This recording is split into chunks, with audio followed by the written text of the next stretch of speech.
नमस्कार, वीणाज किचनमध्ये स्वागत आहे आपलं. चला आज आपण ना मस्तपैकी केक तयार करूया, कारण मुलं पण पावसामुळे घरी येत काहीतरी बनव असं चालू होतं. तर मी केक बनवला. तर 1 वाटी मैदा, अर्धी वाटी पिठी साखर, 2 चमचे दूध पावडर, 2 चमचे कोको पावडर आणि अर्धा चमचा बेकिंग पावडर असं टाकून सगळं आपण व्यवस्थित असं चाळून घ्यायचं. चाळून घेतल्यामुळे आपला केक असतो तो हलका बनतो आणि फुगतो पण छान, तर फ्लफी होतो फ्लफी. तर आता आपण 1 वाटी दूध घेतलंय, 1 वाटी मैदा, तर 1 वाटी दूध घेतलेलं आहे आणि थोडं थोडं टाकून आपण व्यवस्थित मिक्स करतोय. तुम्ही माझ्या चॅनेलवर नवीन असाल तर माझ्या चॅनेलला लाईक, शेअर, सबस्क्राईब करायला विसरू नका आणि इन्स्टा एफबीला असाल तर फॉलो करायला विसरू नका.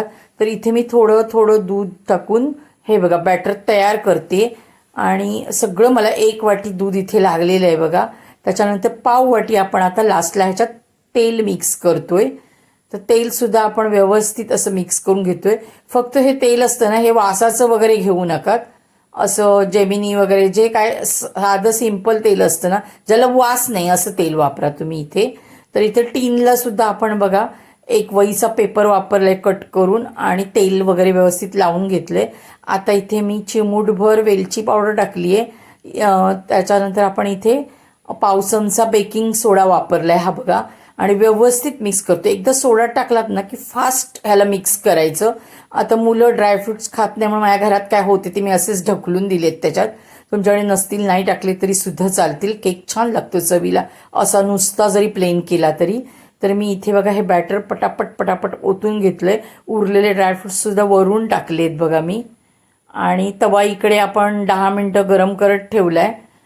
5 मिनटं फास्ट ठेवायचा, नंतर गॅस बारीक करायचा आणि 35 मिनटं हा जो डब्बा आहे केकचा तो वरती ठेवायचा.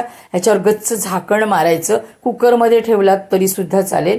तर मी नुसतं तव्यावर ठेवून वरून झाकण मारलंय. 35 मिनिटानंतर आपले ड्रायफ्रुट्स सुद्धा आत गेलेत. असा आपला केक गरगरवून फुगून आलाय बघा आणि चवीला तर अप्रतिम बनलेला. आता सगळ्या साईड आपण अशा काढून घेऊया आणि एका ताटात त्याला असा उपडी करून त्याच्या मागचा जो पेपर आपण टाकलाय तो काढूया आणि नंतर मी तुम्हाला केक कट करून दाखवते. कसला केक जबरदस्त बनलाय तो.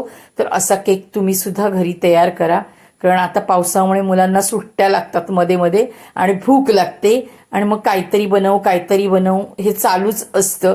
भजी तर आपण रोजच करतो, तर असं काहीतरी बनवलं तर तेवढं त्यांच्या पोटात पण जातं, ड्रायफ्रुट्स त्यांच्या पोटात जातात आणि करायला पण एकदम सोप्पा आणि चवीला तर अगदी अप्रतिम बनलेला. तर इथे मी कट करून दाखवते आणि असा एकदम असा खसखशीत केक बनलेला हा बघा. कुठेही असा कच्चट बिच्चट असा नाही आहे. मस्तपैकी केक तयार झालेला. कटसुद्धा किती सुंदर होतोय बघा आणि एकदम स्पॉन्जी बनलेला असा हा बघा. तर असा केक तुम्ही तयार करा. आजवर कोणी दाखवला नसेल असा केक मी बनवलेला.